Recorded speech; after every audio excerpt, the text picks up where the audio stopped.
Ya halo Sobat Nubar, terima kasih sudah menyaksikan channel YouTube Nubar Pro dalam acara Menulis Bareng DJ, menulis semudah update status.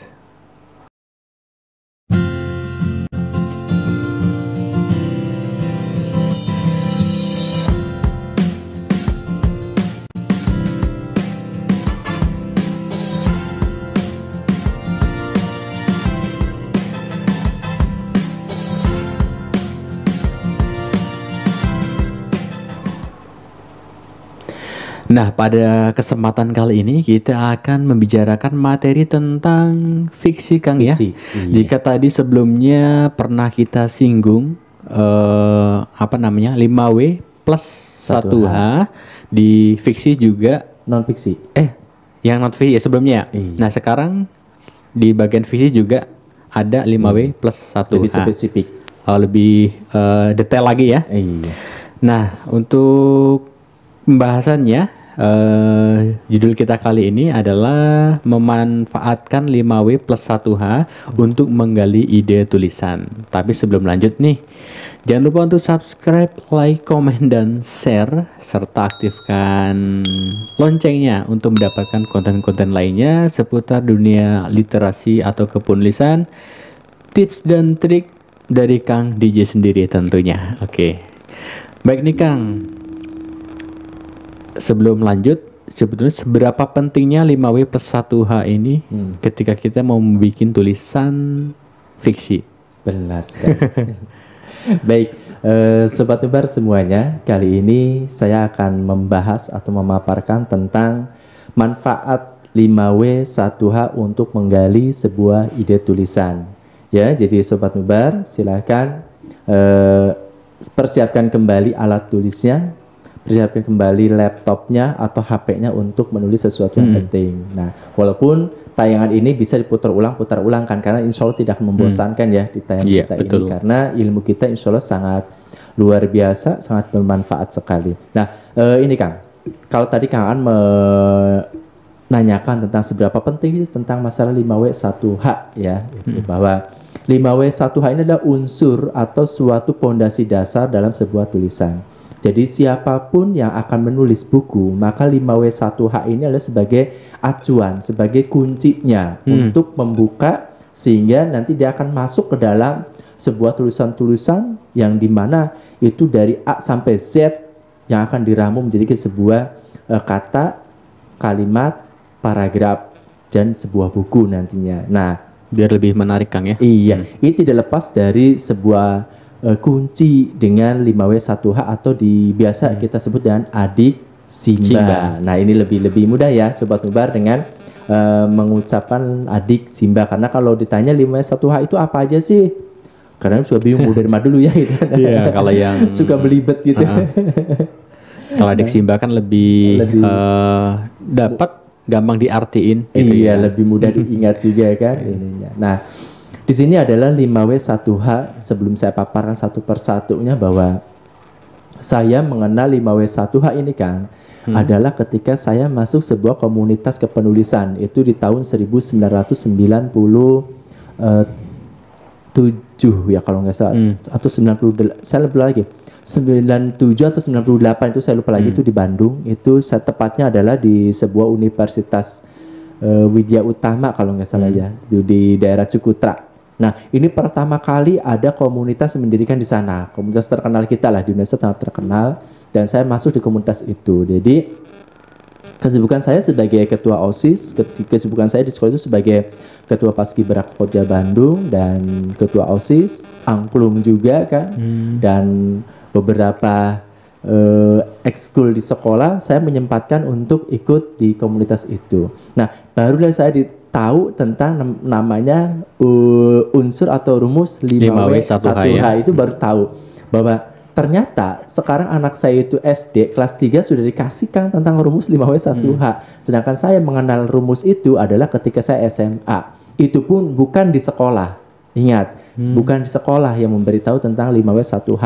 Itu saya dapatkan adalah ketika di komunitas. Mungkin karena saya bukan orang bahasa kali ya. Karena saya itu ngambilnya IPA, eksak saya itu.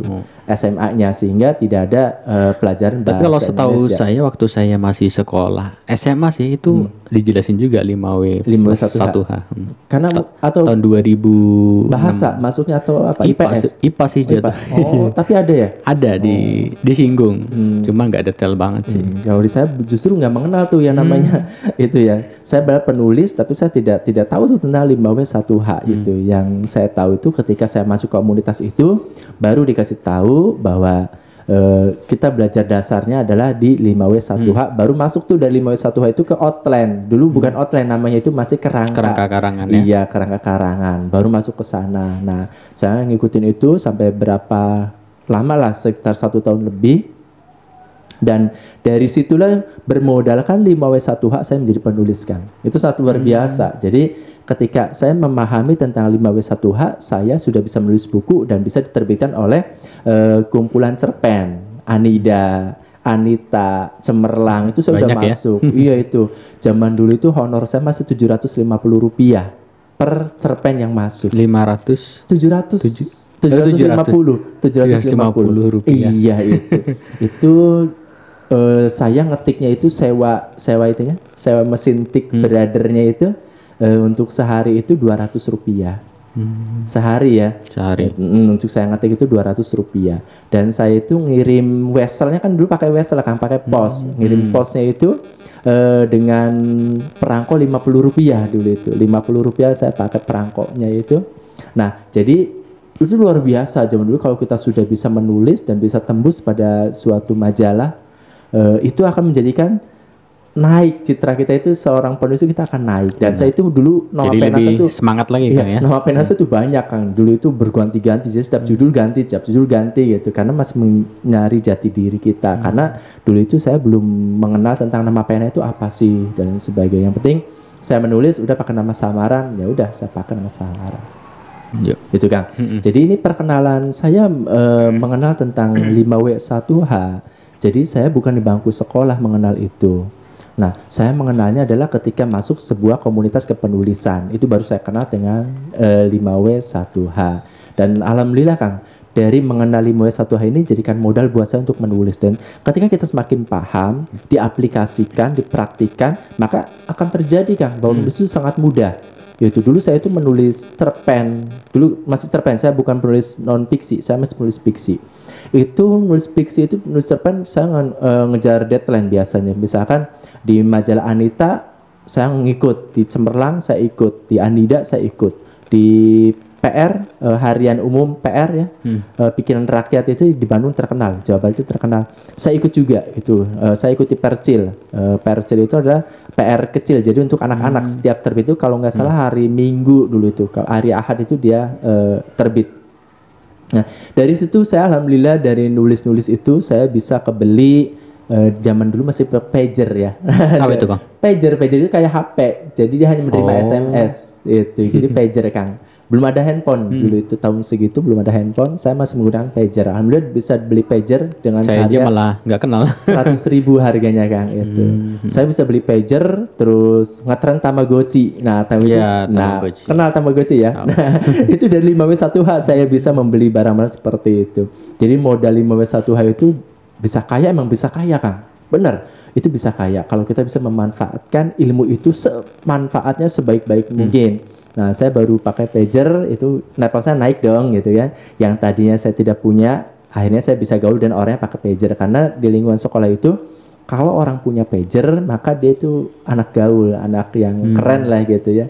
Nah, pager ini kan unik Kang. Kalau pager itu jadi kalau misalnya Kang Ani malam mingguan mau ngajak kekasihnya gitu ya untuk wakuncar waktu kunjung pacar itu nelpon Kang ke telepon koin, masukkan di nanti ada yang 5 operatornya, halo selamat sore misalkan, dia Mbak tolong sampaikan ke pacar saya bahwa saya nunggu di bioskop jam sekian, tolong sambungan ke pager nomor sekian. Itu jadi bukan diketik bukan diketik dikirim, tapi melalui operator telepon umum. Nanti diketikin gitu ya. Nanti diketikin sama operator baru dikirimkan. Dulu pakainya itu teleponnya pakai kartu Kang. kartu. Saya masih banyak di koleksi kartu-kartunya. Jadi kalau udah nelpon, dia keluar nanti ada titik-titik bolong. Sudah dipakai berapa pulsanya seperti Oh itu. gitu. Iya, ini pengalamannya. Jadi berawal dari 5W1H, saya bisa gaulnya secara luas. Itu bisa jadi Bisa menghasilkan duit ya. dan bisa mengubah gaya hidup kita menjadi seorang yang terkenal akhirnya di 5W1H tersebut. Nah, di 5W1H ini saya belajar dan menggali terus apa sih di 5W1H dan sebagainya. Akhirnya dari situlah menjadikan seorang penulis kalau dulu gitu. Sebelum kamu belajar menekuni paham tentang 5W1H, kamu belum jadi penulis. Kalau zaman sekarang bisa menghayal udah jadi penulis. Itu zaman sekarang udah banyak. Sekarang itu orang yang ketika menghadirkan tulisan, menulis cerpen, ditanya ini panduannya ke apa? Yang penting saya punya ide, saya tuliskan udah jadi tulis. Jadi bisa diterbitkan. Dulu paling susah.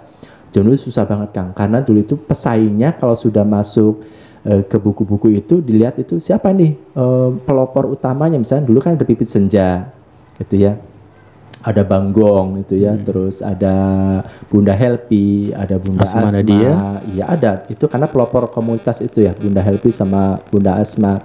Terus ada banyak ya dulu itu luar biasa orang-orang yang berkecimpung di sana. Tapi bagi orang yang keilmuannya belum mumpuni di situ, maka itu sangat sulit untuk menembus tentang majalah-majalah itu Kang. Itu sangat susah.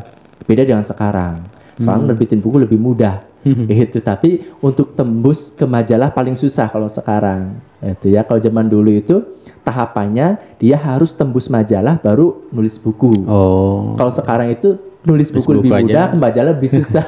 Itu zaman sekarang. Jadi orang sekarang itu banyak yang sudah punya buku sekian puluh antologi tapi dia belum pernah punya majalah satupun yang tembus ke majalah misalkan tulisannya atau buku penerbit besar itu. Nah, itu paling susah. Kalau zaman dulu itu dia harus ke majalah dulu, tingkatannya baru ke buku. Kalau sekarang itu dia buku dulu, baru ke majalah dan sebagainya. Nah, ini baik ya, Sobat Bubar, sebagai prolog saja tadi pengenalan 5W1H. Bahwa 5W1H ketika kita aplikasikan, ketika kita praktikkan, kita pahami, pelajari, maka ini adalah sebagai kunci modal kita menjadi seorang penulis sejati, penulis profesional. Itu kan. Nah, jadi manfaatkan 5W plus 1H untuk menggali ide dalam tulisan. Nah, baik. Apa W pertama itu adalah what atau apa? Nah, ini. Jadi gini, kalau kita ingin menulis sebuah tulisan cerpen, jangan terlalu panjang lah. Kita ke Pikmin aja, ya, Pixie Mini yang panjangnya hanya 250 di maksimalnya misalkan 300 deh sampai mentok 300. Dari 100 sampai 300 kata, Pikmin ini kan dia bermain di kata-kata. Ada juga yang Pikmin itu saya pernah ikut di suatu komunitas, dia hanya di karakternya itu hanya di 100 kata itu ada. Ada yang lebih kecil lagi dia di 40 kayak Twitteran jadinya. Dari dia 40 sampai 50 kata itu maksimal. Ada seperti itu. Jadi coba kita belajar di sana menggali tentang ketika kita menulis hanya di 100 kata bisa menghadirkan rumus 5W1H. Nah, ini yang paling sulit, Kang. Kenapa sulit? Karena kita menghadirkan dari tokoh, menghadirkan dari kejadian, menghadirkan sebuah konflik sehingga terjadi suatu pemahaman bagaimana itu akan terjadi sebuah alur, sebuah plot yang diciptakan hanya dengan sekian ratus kata. Nah, ini yang paling sulit. Kenapa saya katakan paling sulit? Karena, maaf, untuk para penulis pemula ini, maaf saya katakan maaf sekali lagi, banyak sekali para penulis pemula ketika dia menulis cerpen seperti menulis novelet. Ini yang paling yang saya sering saksikan. Karena apa? Dia beribu-ribu yang dihadirkan, sedangkan cerpen itu nggak sampai puluh ribu Kang yang dihadirkan. Nah, ada batas ketentuannya. Ada batas maksimal penulisan cerpen. Jadi di sini ada juga yang sampai berlembar-lembar. Bahkan cerpen itu adalah tujuannya dibuat sebuah cerpen adalah satu bacaan satu tamat dalam satu kali duduk. Artinya ketika kita duduk menunggu angkot, menunggu bis kota, menunggu kereta itu hanya berapa menit selesai gitu ya. Itu harus sudah beres, harus sudah tamat. Nah, ini kalau kita mengacu pada majalah-majalah zaman dulu Kang tentang kumpulan cerpen, ada majalah Anida, Anita, Cemerlang dan sebagainya. Itu cerpen itu ketika dijadikan buku itu hanya 3 lembar.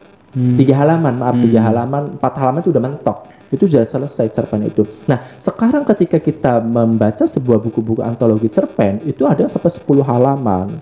Ada yang sampai pokoknya banyak lah ya, ada sampai mungkin 15-an halaman dan sebagainya. Nah, ini kaidah-kaidah seperti inilah bahwa harus diperbaiki lagi tentang tata cara keilmuan tentang menulis suatu fiksi.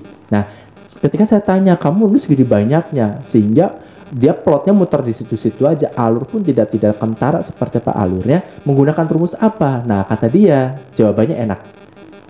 Apa yang terlintas idenya saya tuangkan, saya tulis saja. Kadang-kadang saya suka bingung endingnya mau seperti apa, hanya mengalir aja apa adanya. Ya, karena mengalir apa adanya itu sehingga semua tokoh dimasukkan, semua kejadian dimasukkan, semua setting tempat waktu dimasukkan, sehingga unsur 5W1H ini tidak diperhatikan karena memang betul dia tidak paham terhadap kunci rumus dasar tentang 5W1H.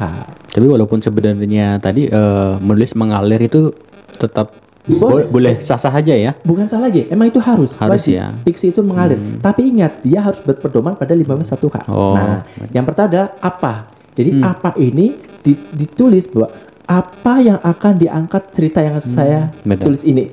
Nah, itu tentang apanya. Nah, masuk yang rumus yang keduanya adalah tentang where, di mana. Nah, kalau di mana kita tulis di mana. Nah, kita ambil contoh misalnya 2 lokasi saja deh. Di mall sama di rumah, atau di sekolah sama di rumah. Udah, nggak usah ada setting tempat di luar dari itu. Itu akan melebar kemana-mana. Nah, tujuannya 5W1H ini adalah untuk membatasi gagasan ide tentang ide liar kita. Kalau semua ditulis, bukan aja menjadikan sebuah cerpen, silakan pindah ke novel. Kan seperti itu, yang tanpa batas gitu ya. Nah, ini kita menyoroti tentang tulisan pendek-pendek saja, Kang. Jadi, setelah kita menulis apa, jadi kalau apa ini, kita akan mengangkat suatu tema apa nih temanya. Itu. Yang kedua masuk pada rumusnya adalah where, di mana. Nah, di mana ini jangan sampai kita mempunyai suatu, saya pernah kejadiannya di Bogor, pindah ke Jakarta, ke Semarang. Wah, ini banyak semua tempat. Emangnya mau nulis buku objek wisata apa?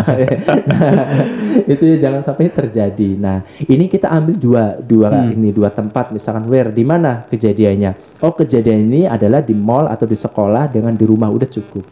Ketika di rumah ada konfliknya sama siapa? Nah, konflik misalnya di rumah itu dengan orang tua saja. Ketika di luar rumah adalah dengan sahabat, pacar, teman dan sebagainya. Udah tentang seperti itu akan asik. Simple juga ya. Simple, Kang, karena 5W1H ini dibuat ada tujuannya untuk mengkerangkeng agar si ide ini tidak sembarangan lihat kemana. Jadi ada seperti apa ya, rel. Kalau kata saya itu rel. Ada jadi batasan-batasannya. Iya, dia itu ini stasiun 1 udah beres, jangan ditambah lagi. Masuk stasiun 2 beres, jangan tambah lagi, terus seperti sehingga sampai akhir ke stasiun itu endingnya. Itu ya, jadi yang kedua adalah where, tentang di mana. Nah, yang ketiga adalah when, kapan. Nah, kapan ini kita ambil contoh waktunya adalah bahwa di rumah adalah malam hari, di sekolah atau di luarnya adalah siang hari atau pagi hari. Udah cukup. Nggak usah ada kejadian malam, ceritakan lagi malamnya sampai banyak gitu ya, berhari-hari. Nah, pagi menjelang siang, siang menjelang sore. Mending kita ambil satu hari full, misalkan dari mulai dia berangkat sekolah dari rumah, di sekolah ada konflik di sekolah, udah selesai, tamat. Seperti itu. Jadi ketika kita kapan, when, di kapan terjadinya ada di rumah sama di sekolah, udah cukup 2 setting tempatnya. Ya? Iya, seperti itu. Karena kalau kita terlalu banyak mengambil suatu setting tempat, ini juga akan menjadi bertele-tele. Itu tentang cerita itu sendiri, sehingga esensi dari kapan kali, Kang ya? Apa? Iya, tentang kapan? Tentang where. When. Yang ketiga. Yang ketiga. Ya, tentang when, kapan terjadinya. Suasana berarti. Suasana. Jadi kapan itu apakah pagi, apakah siang? Misalnya pagi kita masih di rumah nih paginya. Nanti ketika sudah ke sekolah misalnya siang, terjadi konflik di sekolah misalkan. Nah, itu diceritakan. Seperti jadi jangan sampai nanti pulang lagi udah sore malam ada di rumah, besok paginya ke sekolah lagi. Nah, ini terlalu bertele-tele sehingga esensi dari sebuah narasi atau cerita yang kita sampaikan itu tidak dapat, Kang. Feel-nya itu tidak ada bagi si pembaca, sehingga pembaca ini hanya membaca tok dan tidak memberikan suatu manfaat. Nah, banyak sekali para penulis bahwa ini adalah sebagai jalan dakwah kami. Dakwahnya di mana kalau hanya sekedar menulis tidak bermanfaat. Artinya dia hanya menulis seperti itu, tidak memberikan suatu solusi, tidak memberikan suatu kemanfaatan bagi si pembaca. Nah, ini jangan sampai terjadi. Makanya Saya ketika mengasuh suatu komunitas, saya katakan bahwa Anda silakan mau ngambil jalur fiksika atau non fiksi. Tapi ingat, apa yang kita tulis itu gimana caranya agar bisa mengubah cara pandang orang yang tadinya tidak tahu menjadi tahu, yang tadinya tidak pintar menjadi pintar, yang tadinya tidak paham menjadi lebih paham. Dengan apa? Dengan tulisan kita. Ketika kita menghadirkan suatu fiksi, suatu cerpen, maka dalam kisah itu silakan dihadirkan sebuah konflik tapi diberikan suatu solusi sehingga orang yang membaca itu, oh ternyata ini kejadiannya mirip saya. Misalkan ada yang seperti itu, oh kejadiannya kok mirip dengan kejadian saya. Oh berarti solusinya ini seperti ini, yang kemarin saya bertindak seperti itu adalah salah. Tapi ketika solusi seperti ini memberikan suatu jaminan bahwa saya akan lepas dari suatu masalah, minimal 75% saya lepas dari masalah tersebut. Itu intinya Kang ya, bahwa tulisan kita akan menjadi amal jariah itu ketika si pembaca ada memetik suatu hikmah atau manfaat dari tulisan kita sajikan. Itu. Nah, sekarang yang keempat ya. Keempat ya. Iya, Sobat Nubar, yang keempatnya W, yang keempatnya adalah tentang who, siapa. Nah, siapa ini ada menghadirkan tokoh. Siapa aja akan kita hadirkan? Kalau di rumah misalnya dan ibu, terus si tokoh utama, terus sama sahabatnya yang di sekolah misalkan. Udah jangan banyak-banyak lah. Namanya cerpen ini bukan satu RT di bawah semua ya. Kita karena menyorotinya tentang mas cerpen, beda dengan novelet atau dengan novel. Kalau novel silakan mau ada tokoh 1, 2, 3 utamanya, tokoh pendampingnya siapa aja, dan waktunya. Kalau di novel kan dia setting tempatnya kan beberapa tempat bisa dihadirkan di situ. Setiap bagian ini setting tempatnya di mana, bagian ini setting tempatnya dan sebagainya. Nah, di sini tentang who, siapa pelakunya. Nah, di sini adalah pasti akan terjadi who. Siapa ya? Oh, namanya Aan, Ani, Ibu misalkan. Berarti hanya 3 tuh tokoh yang dihadirkan. Nanti Ani ini di rumahnya berarti sama ibu tentang percakapan dan sebagainya. Nanti ketika ke sekolah atau keluar rumah itu terserah mau di taman, mau di mall, mau di sekolah atau lain sebagainya. Dia dengan Ani dan Aan misalkan, di sana terjadi suatu konflik. Nah, dari konflik ini silakan ketika mau dibawa ke rumah berarti ketemu lagi dan ibu, jangan ketemu dan orang lain lagi, nanti menambah lagi tentang tokoh lagi, siapa lagi yang akan datang. Nah, nanti datang lagi tokoh, datang terlalu banyak tokoh, nanti mending dibawa ke rumah, terjadi suatu solusi. Dan siapa solusinya? Itu dengan ibu. Sudah cukup 3 saja tokoh yang dihadirkan, tapi memberikan sesuatu, iya simple, dan memberikan sesuatu kesan bahwa cerpen itu tidak bertele-tele. Itu kan. Ya. Itu yang kelima. Yang kelimanya ada tentang why, mengapa. Nah, when ini adalah dibenturkan pada suatu masalah, Kang. Terjadinya konflik. Nah, konflik, itu untuk memberikan suatu solusi nanti ya. Mengapa cerita ini terjadi? Nah, jadi antara tadi saya angkat tentang tokohnya Andi dan Aan. Mengapa sih Andi dan Ani terjadi suatu konflik? Nah, inilah baru digambarkan dengan narasi. Itu. Apakah tentang utang piutang, apakah tentang rebutan buku dan sebagainya. Rebutan pacar gitu ya. Ya, mungkin ya kalau anak muda seperti itu misalkan. Nah, ini sesuatu hal yang mengapa. Nah, ada kata mengapa itu baru kita mengacu bahwa ditulis bahwa mengapa terjadinya suatu konflik. Kita konfliknya adalah antara Aan dan Andi misalnya tadi rebutan pacar misalkan. Itu bisa terjadi.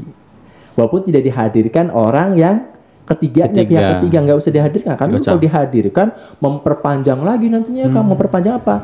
Masuk lagi pada apa, di mana, kapan, siapa. Benar sih. Kamu apanya si Aan? Oh saya pacaran. Kapan kamu pacarannya? Lebih panjang lagi ya. Lagi. Di mana ketemunya? Sebenarnya nanti panjang lagi, itu nanti berbuntut-buntut dan banyak. Nah ini nggak usah. Itu jadi simpel. 2 tokoh itu tadi aja ya. Iya, yang sedang berkonflik. Nah baru konflik itu tidak memberikan solusi, dibawa pulang lah sama Ani ke rumah. Siapa memberikan solusi? Itu orang tuanya. Kenapa orang tua dilibatkan? Karena orang tua ini lebih berpengalaman dari si Ani anaknya tersebut. Sendiri, iya, itu lebih masuk akal, logikanya itu lebih masuk. Sehingga nanti si ibu ini berperanlah sebagai orang pemberi solusi. Nah, solusi ini dari siapa? Solusi itu ada di prinsip si penulis bahwa oh ini solusinya harus menghadirkan bahwa ibu ini harus bijak menangani si anak remajanya terjadi konflik seperti bagaimana. Nah, jangan sampai si penulis juga mengada-ngada lagi bahwa ibunya memarahi Ani dan diusir. Nah, ini nanti akan memperpanjang suatu cerita lagi. Nah, terjadi lagi nanti kalau diusir itu, maka akan terjadi lagi where di mana si Ani sekarang? Nah kan gitu kan. Muter lagi ya. Iya, nanti ada lagi. Ada apa dengan Ani dan ibunya? Nanti banyak lagi. Nah, kalau untuk cerpen nggak usah. Jadi ketika dia sudah menemukan suatu konflik, dia bawa ke rumah untuk solusi, maka solusi langsung putuskan. Jebret, seperti ini solusinya. Udah selesai. Maka dalam waktu membaca 10 menit itu cerpen udah segitu. Karena kalau terlalu bertele-tele bukan cerpen, nanti masuknya ke novelet. Iya, itu ya Kang ya. Baik. Nah, yang keenam ya, yang terakhir ya. batu di H ya. Nah, H-nya adalah how, itu tentang bagaimana. Bagaimana akhir dari sebuah cerita tersebut. Jadi itu si solusi itu yang akan dihadirkan. Benar. Akhirnya bagaimana kisah itu konflik itu berakhir? Ternyata Ani dan Aan rukun kembali berkat dari ibu tadi solusinya. Udah jadi memberikan manfaat kepada orang lain. Berarti bagaimana ini bagian dari solusi Kang ya? Solusi itu. Nah, ada juga yang bagaimana itu bisa diurutkan di atas paling atas. Itu bisa. Jadi bagaimana misalkan yang pertama itu tentang alur. Jadi memberikan tentang alur. Jadi nanti alur itu akan alur mundur Kang. Jadi Aan dan Ani telah rukun setelah sekian lama terjadi saling tidak menyapa, diakibatkan. Nah, itu kan bagaimana tuh di atas sudah ini. Jadi bisa ditempatkan di atas bisa. juga. Jadi 5W+1H ini enggak sebagai apa namanya? Harus urut tuh enggak ya? Enggak. Dia tidak bakukan. Dia bisa formasi susunannya itu bisa 1 pindah ke 3, bisa 3 ke 5 dan lain sebagainya. Yang penting sesuai rumusnya 5W+1H. Itu. Kalau dalam bahasa Indonesia kan bisa disingkatnya dengan adik Simba. Sama aja sih. Apa, di mana, kapan, siapa, mengapa dan bagaimana. Gitu kan. Simpel ya. Ya, terima kasih Kang atas ilmunya tentang rumus 5W+1H atau yang kalau kita singkat adik Simba tadi ya. Apa, di mana, kapan, siapa, mengapa, bagaimana sebagai rumus untuk menggali sebuah ide tulisan gitu Kang ya. Benar sekali. Baik, terima kasih Sobat Nubar yang sudah menyaksikan acara ini. Semoga bermanfaat apa yang Kang DJ sampaikan. Jangan lupa untuk subscribe, like, komen, dan share serta aktifkan lonceng di bawah ini untuk mendapatkan konten-konten lainnya. Untuk sini kita break sebentar, masih lanjut ke materi lainnya Kang ya. Iya. Selanjutnya. Terima kasih.